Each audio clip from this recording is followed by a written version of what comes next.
Bonjour tout le monde et bienvenue. Mon nom est Gabriel Tremblay-Godet, je serai l'animateur de cette séance. Je suis chargé de cours à l'Université du Québec à Montréal ainsi qu'à l'Université du Québec en Abitibi-Témiscamingue et chercheur en culture numérique. Et j'ai donc le grand bonheur d'animer cette conférence. Nous allons entendre Margarita Molina Fernandez nous parler de son projet.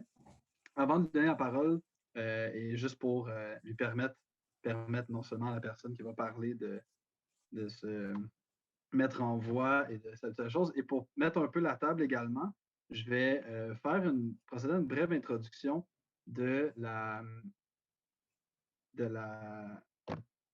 bande dessinée numérique, une très, très courte histoire de la bande dessinée numérique. Désolé, je fais mon Ninja Zoom qui doit montrer les slides. Voilà. Donc, la bande dessinée numérique, en fait, a une histoire qui remonte même à avant Internet. La première bande dessinée publiée en ligne, officiellement, est apparue en 1992 sur le réseau ARPANET. Donc, c'était dû à un artiste, Hans Björnhall, qui a republié un comic strip, When the Buffalo Roam, qui publiait initialement dans un journal étudiant du Colorado. Mais ensuite, assez rapidement, donc en 1995, il y a un autre pionnier, Charlie Parker, qui a fait paraître une bande dessinée intitulée Argon's Ark, où on suivait les aventures d'un programmeur informatique qui se baladait sur ce qu'il appelait à l'époque l'autoroute de l'information. Cette œuvre-là est assez pionnière dans la mesure où, à l'époque, l'artiste a intégré beaucoup des éléments qu'on a vus qui font un peu la particularité de la bande dessinée numérique, à savoir des effets d'animation visuelle, des effets sonores, des possibilités d'activer des hyperliens dans l'image, certains récits multilinéaires. À l'époque, la bande dessinée n'a pas connu un grand succès, notamment du fait que le lectorat n'était pas habitué de faire de la lecture de longs textes, de longues œuvres sur leur écran, et aussi que le poids numérique des œuvres était assez considérable, donc c'était lourd, c'était pas tout le monde qui avait les, les ordinateurs ou les systèmes requis pour lire ces œuvres-là plus ambitieuses. Par la suite, à partir des années 2000, où là, l'utilisation d'Internet s'est plutôt généralisée, il y a eu un mouvement intéressant dans la bande dessinée numérique qui a plutôt pris la forme de prépublication de projets qui allaient ensuite être destinés à être publiés sous la forme d'albums. Donc, on a autant des artistes reconnus comme Louis Trondheim, qui avait de bonnes pratiques à ce moment-là, qui a tenu un blog, Les Petits Riens de Louis Trondheim, qui ont ensuite été recueillis en album dans la collection Shampoing.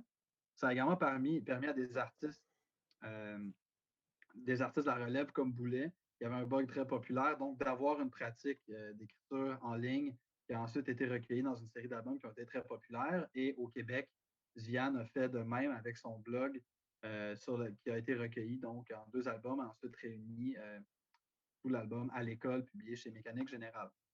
Il y a aussi des projets qui ambitionnaient moins sur les capacités technologiques du numérique, mais qui occasionnaient des rapprochements. Il y a eu notamment pendant plusieurs années autour du festival d'Angoulême des projets de bande dessinée collective. Il y en a eu un, donc La Maison Close, qui a été lancé par les BDistes Rupert et Mulot, qui a réuni une quarantaine de BDistes autour d'un même lieu symbolique ici, qui était donc un bordel, où donc des artistes qui ne partageaient pas le même emplacement physique pouvaient quand même se côtoyer au sein d'un même récit. Mais ces projets-là ont été par la suite recueillis en album. Il y a eu également une initiative qui a été lancée par les éditions Casterman, le professeur Cyclope, donc qui était une publication mensuelle qui contenait des récits numériques, certains s'appuyant sur les capacités technologiques du réseau, d'autres qui étaient simplement des publications qui auraient pu être papier, mais qui étaient mises à l'écran, qui étaient ensuite redistribuées par Arte. Le projet, par contre, a pris fin après quelques années. Et on a donc des grands éditeurs qui se sont un peu lancés dans l'aventure. Marvel Comics, qui sont surtout connus maintenant pour leurs films, mais à l'époque pour leur bande dessinée de super-héros, ont eu des initiatives où ils ont repris leur catalogue et inséré des effets d'animation à l'intérieur de certaines cases qui n'ont pas été très populaires, mais qui sont maintenant très actifs sur les médias sociaux. On a par exemple une série Marvel at Home où on voyait comment les super-héros occupaient leur temps pendant la pandémie alors qu'ils étaient confinés à la maison. On voit ici que Spider-Man, en mélangeant la levure pour ses croissants et son produit pour faire ses toiles, a causé un accident culinaire désopilant. Mais il y a eu aussi des projets, des initiatives comme le Turbo Média, lancé par 2 blogueurs français, qui ont proposé, les blogueurs Malek et Balak, qui ont fait une démarche qui était un peu à mi-chemin du cinéma d'animation et de la bande dessinée, en intégrant des effets d'animation au sein de récits en images séquentielles, qui a donné lieu à un débat un peu contentieux dans le monde du 9e art, certains disant que ça dénaturait la bande dessinée, d'autres disant que ça la renouvelait. Euh, et donc, il n'y a aucun modèle qui s'est vraiment imposé de la bande dessinée numérique pendant toutes ces années. Un qu'on commence à voir sur le plan, disons, plutôt éditorial ou commercial, qui est intéressant, c'est l'espèce de parrainage. Donc, on a eu, par exemple, le projet Été, qui était en fait, qui a été produit par Arte, donc qui est un feuilleton de comédie romantique scénarisé par Thomas Cadenne et Joseph Safieddine à partir d'un concept interactif de Camille Duvay-Leroy, qui est dessiné par Erwan Surcouf, qui a été diffusé sur Instagram. Donc, chaque case apparaissait comme une. En fait, chaque publication contenait 9 cases et on voyait des éléments du feuilleton avancer. Il y avait une dynamique aussi avec la section des commentaires ou des descriptions de chacune des publications où on pouvait interroger le public pour leur demander leur avis sur la suite des événements. Donc, projet qui a connu 3 saisons jusqu'à présent. On emploie même maintenant le vocabulaire télévisuel. Un autre projet aussi remarqué qui a été cette fois parrainé par le Centre national du cinéma et de l'image dessinée et par France TV.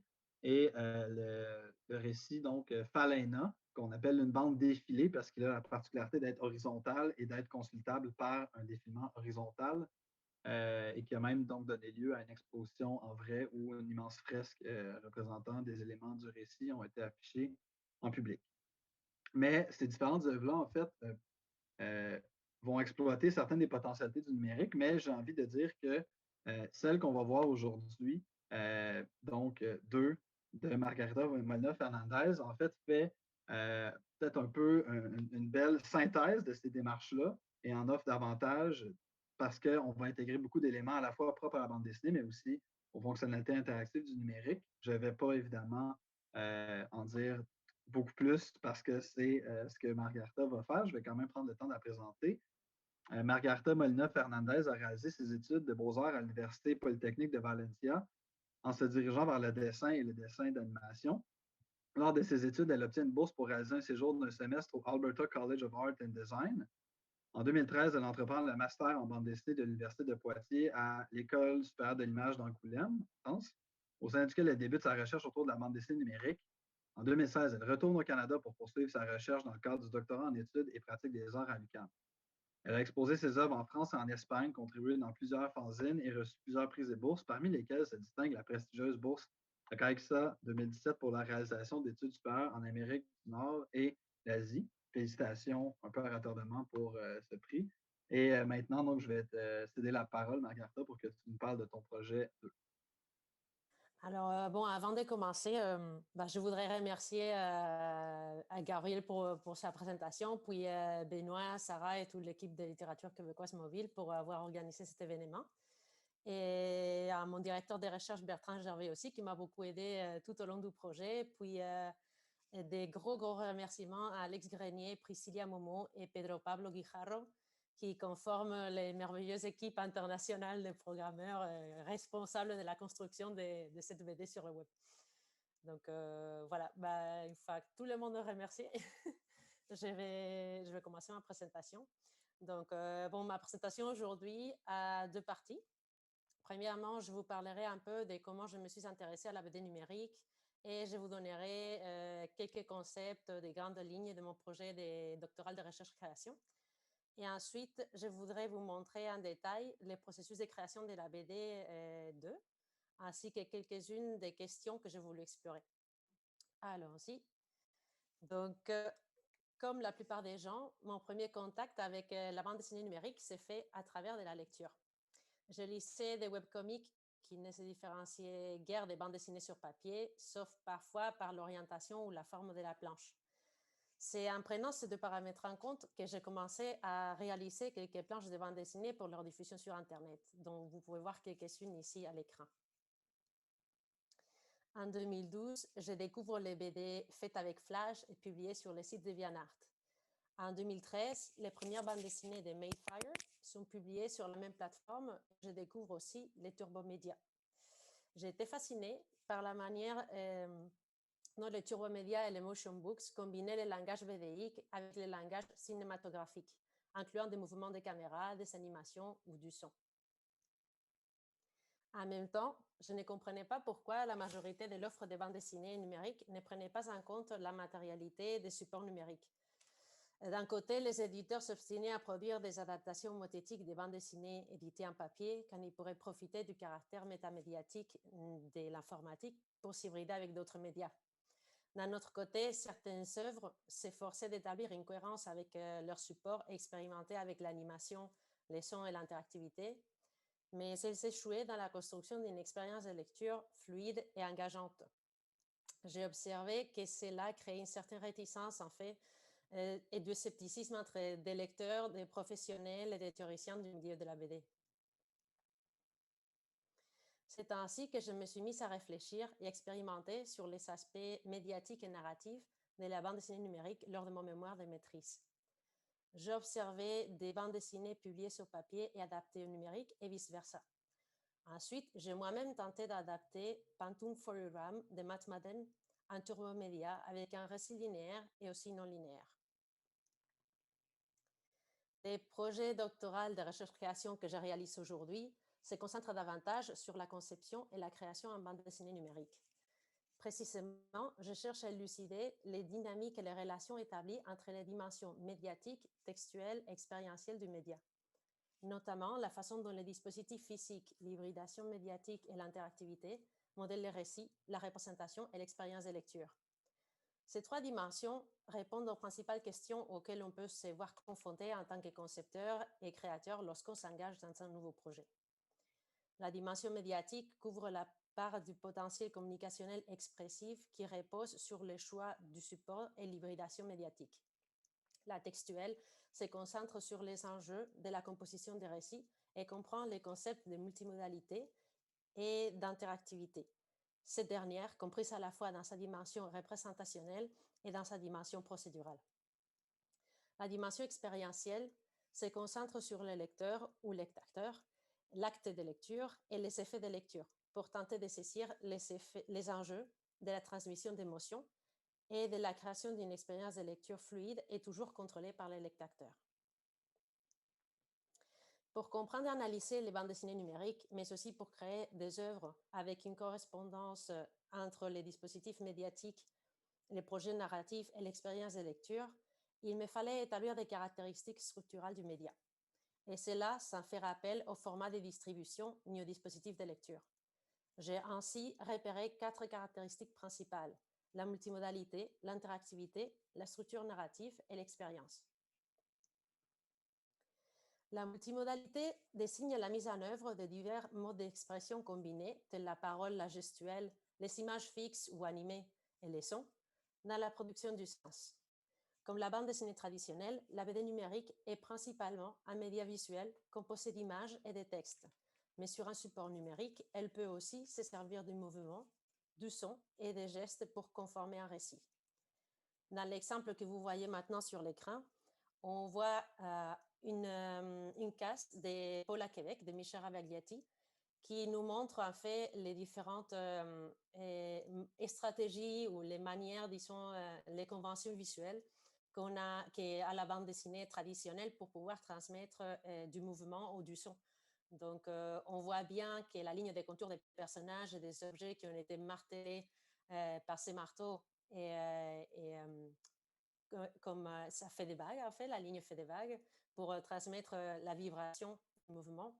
On voit aussi les lignes cinétiques qui montrent en fait les trajets du marteau, du mouvement qu'a fait la personne pour taper les baignoires. Puis on a les bongs, en fait, l'onomatopée, qui essaye de nous transmettre ces sons comme des gongs en tapant les baignoires, puis aussi les zip de l'air coupé par les marteaux dans les mouvements.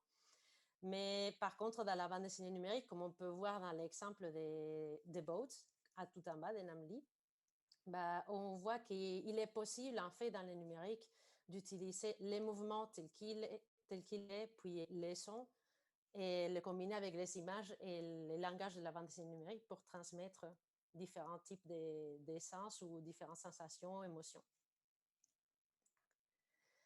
L'interactivité, c'est le deuxième élément qu'on va regarder, fait partie intégrale de la bande dessinée numérique, même si elle est exclusivement utilisée de manière purement fonctionnelle, par exemple, pour naviguer une œuvre.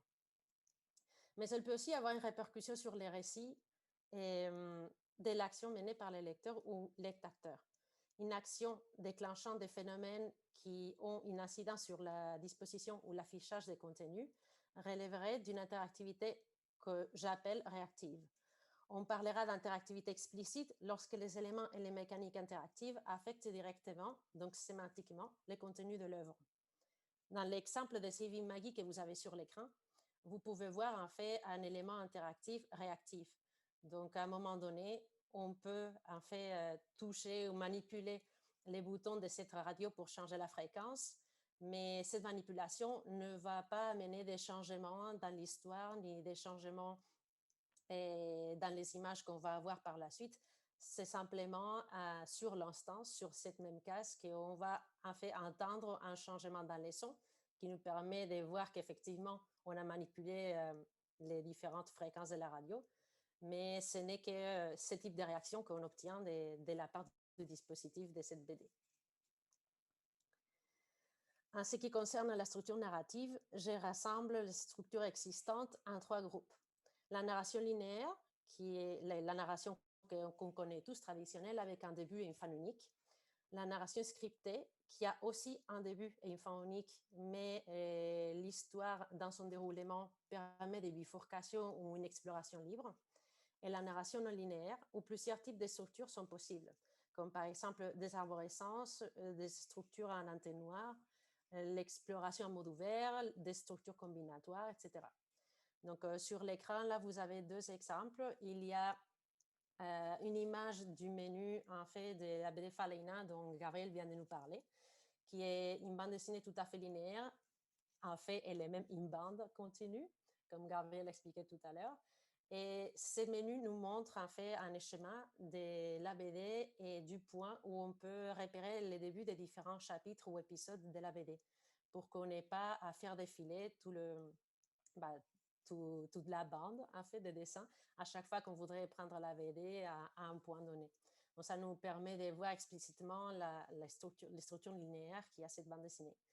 À droite, par contre, on a une image de la bande dessinée Meanwhile de Jason Shiga qui existe tant sous forme d'application numérique comme sous forme de livres imprimés. Donc, dans l'application numérique, en fait, à chaque fois qu'on aura un choix effectué, on tapera avec notre doigt sur les choix, la case ou l'élément dans la case qui nous permet d'effectuer notre choix. Et l'application va nous mettre automatiquement sur la case qui correspond à la suite qu'on a choisie. Par contre, sur la bande dessinée papier imprimée, on doit suivre avec notre doigt les lignes colorées qui relient toutes les cases de la bande dessinée que vous pouvez voir aussi là sur l'image de la version numérique. Et en suivant ces lignes colorées, en fait, et passant les pages avec un système de languettes, on peut ainsi évoluer dans l'histoire, faire nos choix et pouvoir obtenir différents types de récits. Finalement, on considère l'expérience sous un point de vue performatif, relié à l'accessibilité de l'œuvre, aux modalités de lecture et aux possibilités d'interaction. Je distingue l'expérience multimodale, dont le paradigme serait la bande dessinée traditionnelle, l'expérience interactive, dont le paradigme serait la BD numérique interactive, et l'expérience immersive, dont le paradigme serait la bande dessinée en réalité virtuelle. Dans les exemples que vous avez sur l'écran, vous avez une vidéo d'une bande dessinée qu'on pourrait appeler Game Comic, qui est Florence. Donc, certains pourraient voir dans ceci plutôt un jeu vidéo, d'autres plutôt une bande dessinée. Le fait est qu'il y a des éléments de tous les 2 médias qui sont mélangés. Et dans ces moments qui montrent la vidéo, on peut voir 2 éléments interactifs qui ont été créés sur mesure exactement ou spécialement pour chacune des images ou chacune des vignettes qu'on va nous montrer. Et ensuite, en bas, vous avez une image des Modern Polaxis, des Sutu. C'est bande dessinée, une bande dessinée avec réalité augmentée. Du coup, on a une bande dessinée papier imprimée qu'on va pouvoir lire individuellement sans aucun problème. Mais on peut aussi utiliser notre smartphone ou notre tablette pour scanner les dessins avec une application et obtenir des animations, des sons et même du texte alternatif à celui qu'on a imprimé sur la bande dessinée. Ceci a été fait de cette manière aussi pour pouvoir créer un jeu avec les thèmes de la bande dessinée qui est Polaxis, les personnages de Polaxis essayent de trouver la vérité sur ce monde puisqu'ils pensent qu'il existe une réalité parallèle qui nous est cachée et à laquelle on peut accéder par certains moyens. Donc, disons que cette réalité cachée serait celle qui nous montre l'application numérique et la réalité que tout le monde partage avec lui dans ce monde, c'est plutôt la réalité qu'on a dans la bande dessinée papier. Donc, je vais vous parler déjà de ma bande dessinée. Je pense on va observer comment tous ces éléments se mettent en relation dans l'œuvre et j'espère que ça vous fera vous poser des questions ou peut-être avoir des doutes ou des choses dont vous voudrez connaître à la fin de la présentation. Donc, 2 est une bande dessinée en ligne qui est disponible gratuitement sur 2-bd.fr. Vous pouvez voir l'adresse là sur l'écran. Et elle est compatible avec tout type de dispositif, que ce soit un ordinateur, une tablette ou un cellulaire. Et les navigateurs web recommandés, par contre, seraient Google Chrome et Firefox, puisque Safari donne parfois certains problèmes. Le récit suit le personnage de Segundo Santos, qui a été convoqué chez un notaire dans un bâtiment du centre-ville de Madrid. Et ceci, par contre, n'est qu'une stratagème manigancée par les habitants de l'immeuble afin de lui faire tomber dans leur piège. Segundo n'a qu'une façon de s'en échapper sain et sauf, et cela dépend des choix effectués par vous, les lecteurs. Donc, la création de cette bande dessinée a compris plusieurs étapes, l'idéation ou conception, le développement, la production et la diffusion. Et je vais vous en parler en ordre, plus ou moins en ordre, de toutes ces étapes. Donc, dans la première étape, la conception, j'ai pensé les personnages principaux que vous voyez ici, l'univers, c'est-à-dire les lieux, l'époque dans laquelle l'histoire aurait lieu, ainsi que les règles de cet univers, et les conflits, comme pour toute autre bande dessinée en fait. Mais il était aussi nécessaire de prendre des décisions concernant les 4 aspects qu'on vient de décrire précédemment, puisque ceci détermine les outils de travail et les matières textuelles à utiliser, ainsi que l'interface de lecture la plus appropriée et l'expérience de lecture souhaitée. J'ai décidé donc de travailler avec les textes, l'image fixe, l'image en mouvement et même avec du son, ce qui demande de faire attention à l'imbrication de la temporalité du système BDique à celle de la narration cinématographique. Le plus important ici, c'est de maintenir en tout temps le contrôle du rythme de lecture dans les mains du lecteur. J'ai décidé aussi que mon histoire aurait une structure non linéaire, ce qui demande non seulement l'écriture d'un ou multiples scénarios, mais aussi la conception des mécaniques interactives des choix. Je n'ai pas voulu expliciter les structures narratives, les points de vue du lecteur étant celui de Segundo. Finalement, mon objectif était d'inciter les lecteurs à revisiter l'œuvre pour explorer plusieurs de ses parcours, ce qui m'obligeait à penser aussi des stratégies pour éveiller sa curiosité et créer de l'engagement. Dans mes premières, un premier pas dans la production a suivi l'étape de conception. Donc, ces pas-là, c'était l'écriture du scénario. De mes premières expériences de création de Turbomédia, un simple storyboard dans le style de ceux utilisés en animation a servi d'outil d'écriture et de référence pour la production de l'œuvre finale. Pour l'adaptation non linéaire des Pantoum for Ram de Matt Madden que je vous ai montré tout à l'heure, 2 schémas présentant la structure poétique du poème sur les planches originales ont fait l'office d'avant-texte. C'était suffisant avec ça. Pour les scénarios des 2, je prévoyais l'inclusion des contenus cachés qui ne seraient pas accessibles si certaines actions n'avaient pas été entreprises par les lecteurs au préalable. Pour pouvoir concevoir et établir ces variables en même temps que j'écrivais les récits, j'ai eu recours au logiciel Twine. Donc, ce logiciel que vous voyez à l'écran maintenant est un outil de création de fiction interactive qui fournit une vue de la structure hypertextuelle à l'aide d'une carte de nœuds et qui ne demandent pas de connaissances particulières en programmation. Dans chacun des passages, les fragments des textes, il est possible d'écrire simultanément et dans le même espace les récits, les liens et les variables, ainsi que formater les textes ou d'inclure des images ou d'autres éléments. La consultation du scénario en mode édition met en évidence le caractère procédural et multimodal de l'écriture du scénario. Sa consultation en mode lecture offre une simulation qui partage le comportement du système final. Le scénario interactif a constitué ainsi un outil d'écriture, mais aussi un modèle fonctionnel sur lequel pouvoir corriger des erreurs avant d'entreprendre les gros de la production, et un outil de référence pour clarifier et organiser la production des dessins, des animations et le travail des programmeurs. Je dois vous dire qu'il y a des spoilers qui vont venir là dans cette section. Alors, s'il y a quelqu'un qui n'a pas encore lu la bande dessinée et qui ne veut pas se faire gaspiller l'expérience, bah, il vaut mieux peut-être qu'il quitte pendant 5 minutes ou qu'il ne regarde pas ou bien qu'il bloque les sons, puis qu'il revienne tout à l'heure. Mais voilà, on va parler de la structure de l'histoire et il faudra pour ceci que je vous donne quelques informations à propos du récit de la BD. Donc, bon, la structure narrative finale des deux est une structure arborescente que vous pouvez voir là sur l'écran, basée sur des bifurcations binaires et avec 6 fins au total. Les scénarios de base déploient une structure en éventail qui amène à 3 fins différentes. 2 sections supplémentaires des scénarios sont insérées dans ceci. Une narration en mode ouvert, qui correspond au fragment où Segundo se retrouve face aux sonnettes, qui est ici marqué en vert sur le schéma, et une narration qui combine une structure en éventail et un entonnoir, qui est la section en jaune, pour donner 3 fins supplémentaires. Cette dernière est accessible uniquement si on active certaines sonnettes au préalable. J'ai tenté d'exploiter les rapports entre la narration et l'interaction dans le but d'engager les lecteurs à s'amuser dans des relectures et les retenir idéalement jusqu'à atteindre une complétion, une clôture électronique, c'est-à-dire jusqu'à ce que les structures de l'œuvre et non son intrigue soient comprises par les lecteurs. Sinon, une clôture par achèvement serait l'idéal. Ceci consiste à découvrir toutes les fins possibles.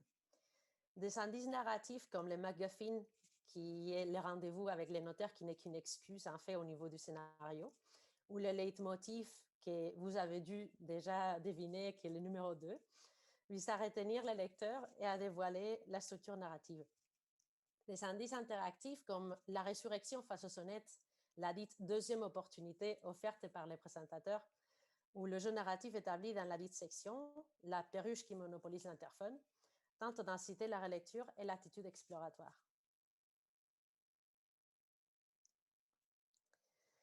Dans l'étape de développement, on a étudié et créé l'interface et l'expression de l'interactivité. Le système d'affichage et de navigation des deux relève du turbomédia, dont Gabriel a montré aussi quelques exemples. Un cadre horizontal statique remplit les fonctions des surfaces matérielles d'inscription et des dispositifs de lecture. Les flèches les flèches situées sur les 4 bords du cadre facilitent la navigation du récit. Les flèches indiquant les bas et la droite permettent d'avancer, les flèches indiquant les hauts et la gauche de reculer. Du fait de la multilinéarité du récit, les choix entre les différents parcours à explorer s'effectuent grâce à l'activation d'une diversité d'objets interactifs situés à l'intérieur du cadre. Les cas échéants, les flèches de navigation disparaissent pour réapparaître une fois le choix effectué. 3 boutons additionnels en haut de l'écran permettent d'afficher la BD à plein écran, désactiver les sons et changer la langue du français à l'espagnol. 3 types d'objets interactifs ont été développés pour matérialiser les mécaniques des choix. Les premiers objets interactifs présents dans les récits font appel à l'affordance ou la capacité d'un objet à suggérer l'utilisation qu'on en fait. Il s'agit des boutons de la sonnette que vous avez maintenant sur l'écran. Les plans subjectifs de cette section et les pointeurs en guise de main invitent aussi à agir. Un deuxième type d'indicateur a été développé pour les personnages protagonistes. Au moment de faire un choix, 2 projections translucides du personnage apparaissent pour illustrer ses possibles actions dans le futur, les options du lecteur. La projection, à la différence des boutons de la sonnette, apporte quelques informations partielles et succinctes de la possible suite des événements. Le dernier type d'indicateur est peut-être le plus difficile à repérer. Il s'agit de l'animation en boucle de l'objet ou personnage interactif. Il ne s'agit pas d'un effet d'animation extradiégétique, tel qu'une lueur, comme on peut voir habituellement dans les jeux vidéo, mais d'une animation unique pour chacun d'entre eux et avec une signification au sein de la diégèse. Par exemple, la porte entrouverte qui bat nous laisse d'un côté inférer que quelqu'un a dû entrer ou sortir récemment, et d'un autre, elle se dévoile comme objet interactif, projetant la possibilité de la traverser. Pour éviter des confusions, aucune autre animation non interactive n'est présentée simultanément à l'écran à ces moments-là, quand on se retrouve face à des animations interactives qui indiquent de ces faits leurs conditions. Vous allez voir l'exemple de la porte tout de suite, une fois que Segundo aura quitté les bureaux du notaire. Donc, ça s'en vient. Je reviens maintenant sur les points de la temporalité par rapport à l'animation. Alors, les temps du mouvement est un temps concret et mesurable, et les temps de la bande dessinée est un temps indéfini ou abstrait. C'est Thierry Gonstein qui les a nommés comme ça dans son système de la bande dessinée. On peut calculer les temps d'une image animée, mais on ne peut pas calculer avec précision la durée d'une case. D'ailleurs, chaque lecteur lit un rythme différent et reste un temps indéterminé sur chaque case. En fait, les cases d'une planche de bande dessinée sont des images fixes, des moments saisis qui cachent un instant et les conservent. Une animation très brève ou en boucle ne modifie pas le système temporel hérité de la bande dessinée papier et peut substituer une image fixe. Le laps de temps d'une telle animation est légèrement plus long que l'instant capturé dans l'image fixe, mais pas suffisamment pour interférer dans les rythmes de lecture et transformer le lecteur en spectateur. Selon Gazard et Godbray, si une animation se prolonge longtemps, le sentiment d'agentivité du lecteur est érodé. En d'autres termes, la capacité d'action du lecteur se désactive et l'expérience du lecteur devient insatisfaisante. L'œuvre qui nous occupe contient quelques animations de longue durée. 5 animations montrent des personnages qui montent et descendent des escaliers ou qui traversent des couloirs. Et une dernière montre le geste magique du vitrier qui fait tourner les miroirs sur son axe. Un schéma va vous être montré sur l'écran par la suite, mais on va en premier les voir là apparaître sur l'écran avec cet enregistrement du parcours de la BD.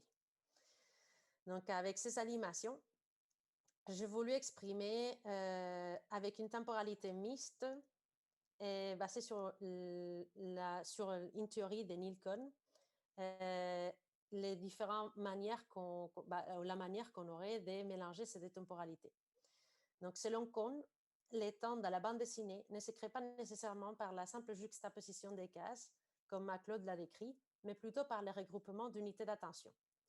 Une case peut donc constituer une unité d'attention, mais elle peut aussi en contenir plusieurs. Les animations des personnages qui parcourent les escaliers et les couloirs équivalent à une automatisation temporaire du passage d'un bloc à un autre avec des effets de transition. Ce que j'appelle bloc, c'est les fragments compris entre un clic et les suivants sur les flèches de navigation.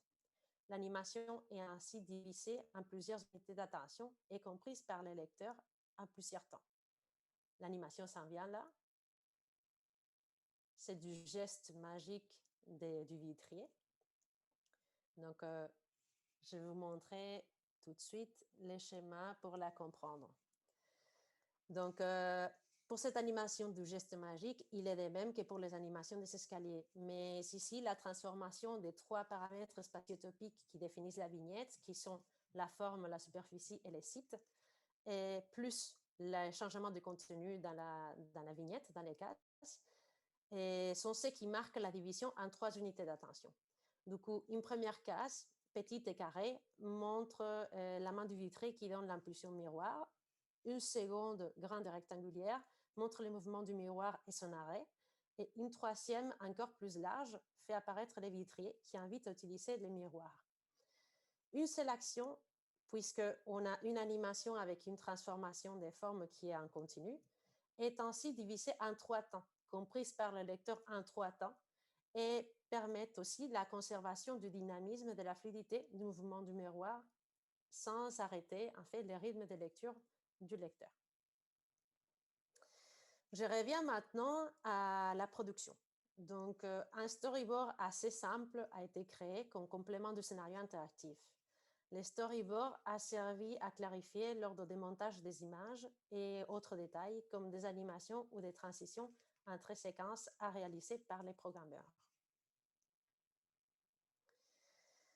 Les dessins ont été réalisés à la main, à l'encre de Chine, et ensuite numérisés, coloriés à l'ordinateur. Et une fois que j'aurai fini la présentation, il ne nous reste pas très longtemps, je pourrai vous montrer à l'écran certains des dessins que j'ai ici avec moi sur ma table. Donc, pour colorier ces dessins, j'utilisais principalement le logiciel Photoshop, mais aussi Illustrator pour les boutons et autres éléments de l'interface, et After Effects pour les animations. Les sons ont été obtenus des bandes de sons gratuits en ligne et ensuite édités avec les programmes Audacity pour les modifier au besoin. J'ai assisté ponctuellement les programmeurs dans la substitution des fichiers sur GitHub et dans l'élaboration d'un fichier qui contient l'intégralité du texte en français et en espagnol. L'intégration et la programmation web ont été réalisées par Alice Grenier, Priscilla Momo et Pedro Pablo Guijarro, dont je vous ai parlé au début. Et en premier, ils ont créé l'interface et ensuite la structure du site à partir des sections du scénario, avec quelques modifications par rapport au scénario que je vous ai montré sur Twine, mais pas beaucoup. Et ensuite, ils ont entrepris l'intégration de tous les éléments visuels.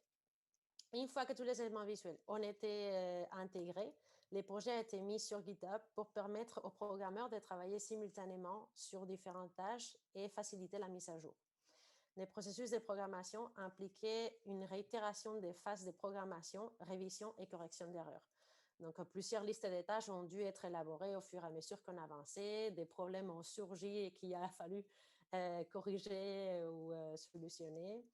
Puis, voilà, on avançait comme ça petit à petit en répétant tous les temps ces cycles de programmation, révision, correction. La dernière étape, la diffusion, a commencé avec la mise en ligne de l'œuvre, sa diffusion sur les réseaux sociaux, puis avec cet événement. Et j'espère bien dans l'avenir avoir d'autres événements qui vont venir pour parler de la BD et de ma recherche, notamment un événement en mai avec le Festival de la BD de Montréal, puis probablement aussi des événements avec des revues espagnoles, des revues en ligne en fait. Et je vous mettrai au courant petit à petit. Vous pouvez suivre sur mes réseaux sociaux, en fait. Vous avez les contacts de mes réseaux sociaux sur le site web de la BD pour pouvoir être à jour des événements qui sont à venir. Et je pense que ce sera tout pour aujourd'hui. Donc, merci beaucoup de votre participation et je vous attends pour ces futurs événements. Je vais enlever les partages d'écran et je vais vous montrer un petit peu les dessins dont je vous parlais tout à l'heure. Alors, j'ai par exemple ici les dessins d'introduction de l'entrée du bâtiment, en fait, de la façade. Vous voyez, c'est un dessin que j'ai fait même à la verticale sur un bandeau, un petit peu de la même manière que vous pouvez les voir défiler dans la bande dessinée. Mais d'autres environnements, d'autres fonds ont dû être faits à une taille beaucoup plus grande, puisque les dessins des personnages étaient très petits. Du coup, au besoin, j'ai dû changer un petit peu les proportions de mes références pour ce qui est des fonds. Puis, pour les personnages, en fait, j'ai toujours cette obsession de dessiner en utilisant toute la surface du papier le plus possible pour ne pas gaspiller du papier. Donc, j'ai des grandes pages aussi avec plusieurs éléments qui ont été mis par la suite sur l'ordinateur avec Photoshop sur différentes couches. Donc, c'est bien des cases et des personnages qui sont détachés de leur fond. Puis, je ne sais pas si vous pouvez bien les percevoir. La technique, en fait, pour dessiner que j'ai utilisée, c'est un peu comme les personnes qui travaillent avec des dessins d'animation. Donc, les dessins sont faits en premier avec un crayon bleu. Et par la suite, j'ai ancré directement sur les crayons bleus pour laisser mes dessins bien en noir et blanc. Et ce n'est qu'une fois qu'on les numérise, qu'on les passe à l'informatique, qu'on enlève facilement d'ailleurs ces lignes bleues. J'ai aussi d'autres feuilles. Je ne sais pas si vous identifiez par exemple le personnage Segundo et la fillette qui parcourent les escaliers, ou bien d'autres moments de l'histoire dans lesquels Segundo est un petit peu mal à l'aise avec tout ce qui lui arrive.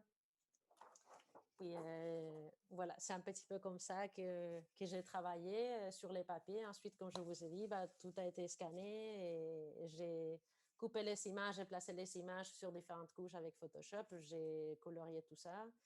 Et après, c'est la magie des informaticiens, de toute l'équipe d'informaticiens qui a fait le reste. Je pense que ça sera tout.